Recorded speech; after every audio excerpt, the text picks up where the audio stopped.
Hey, what's up everybody? This is Benji Bruce and we are going to talk about how we filmed a video that's going to generate the next million in sales for my business. And so basically we created a really cool looking video. Freaking sexy. Honestly, I don't know what's better, the style of the video or the sexy beast that's in the video. I don't know which one's better, right?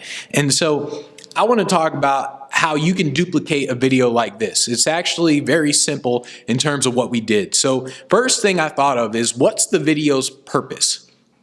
There are all sorts of videos you can create, and you can create a call to action type of video where at the end you're like, hey, go buy my product and go do this, go do that. This wasn't meant to do that.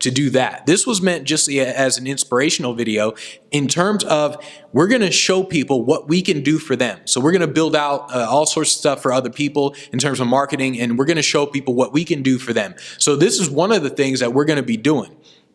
So I said, okay, let's just do an inspirational type of video, show people, hey, you can just be in a high rise like this, and then we can create some really cool stuff for you. The next thing is, once I realized what I wanted to do, now, in fact, let me just record this on here. So now, hold on. All right, and now it's recorded. So now I went into my notes in my phone and I created like a bullet point. So I created, bullet points.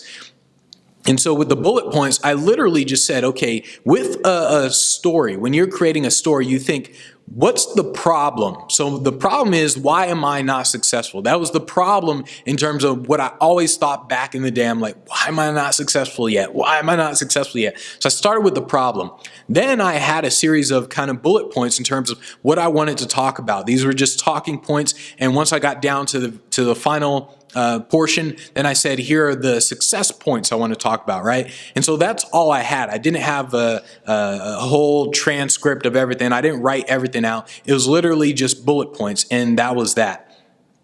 With the bullet points, once I had that, with the bullet points, by the way, all I thought in terms of is, I just need to remind myself of what I want to talk about, because this actually is stuff that I lived. So it wasn't stuff that I was making up. I just needed to remind myself, going from restaurant to restaurant. I said, okay, yeah, I remember that. That freaking sucked. And then I just reminded myself of certain things in terms of, okay, I lost a gig, okay, and all that. I was just reminding myself. So as he was filming, I would just look and I would say, okay, cool, bam. Let me now start talking about the whole process that I went through. And that was that. And so we did it really easily in terms of, even though we did 4 takes, I just got it right in the first take because I'm the bomb diggity, right? I was just like, this is how I roll. It's just one, bam, good to go, right? And so we just did 4 takes just to have extra takes. So the first thing is, once again, we started with the video's purpose, then it was the story. And so I'm thinking of the story in terms of a problem. When I was reading about stories, what I realized, well, not what I realized, what I read about in terms of stories is, you think in terms of the problem that the hero is going through. So it's more about the character and the character's problem, not the plot of the story. And so that's what I thought of, was, what's the problem? And then with the story, it's more about the character has to be active and resourceful. And so that's kind of what was going on inside of my head. And I know that when it comes to stories, when you talk about the problem, you're like, oh, it was so bad. And oh my goodness, all this bad stuff happened. That's how you inspire people, right?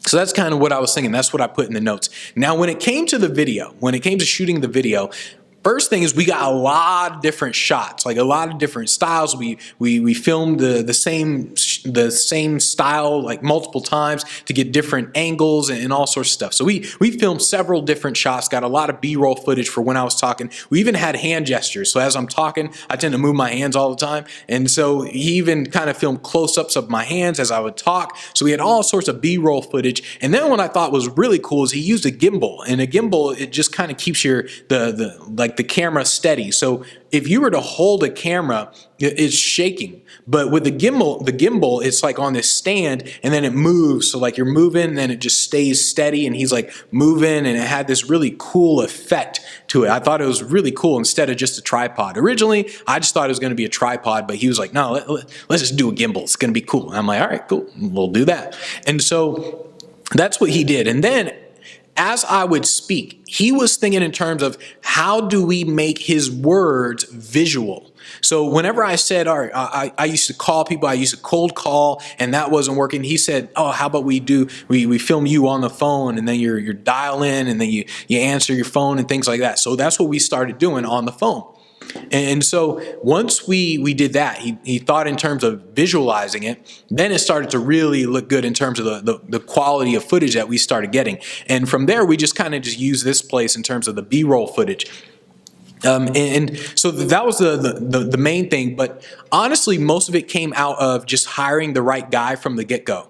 So once I saw what this guy could do, I said like, damn it, whatever I hire this guy to do, he's just going to make it amazing, right? And so 99% of the work was done just by hiring the right guy. Once I said, yes, I want to hire this guy, bam, most of the work was done. We filmed on a Thursday, then there was Friday, Saturday, Sunday night was when he got the video to me. He probably could have just done it in a day if he wanted to, because most of the shots were already, they just looked good in terms of everything he did, but he just had other work that he was working on. So he did it pretty quick, but he probably could have done it literally. In fact, he probably could have just sat here and just finished the whole thing right here.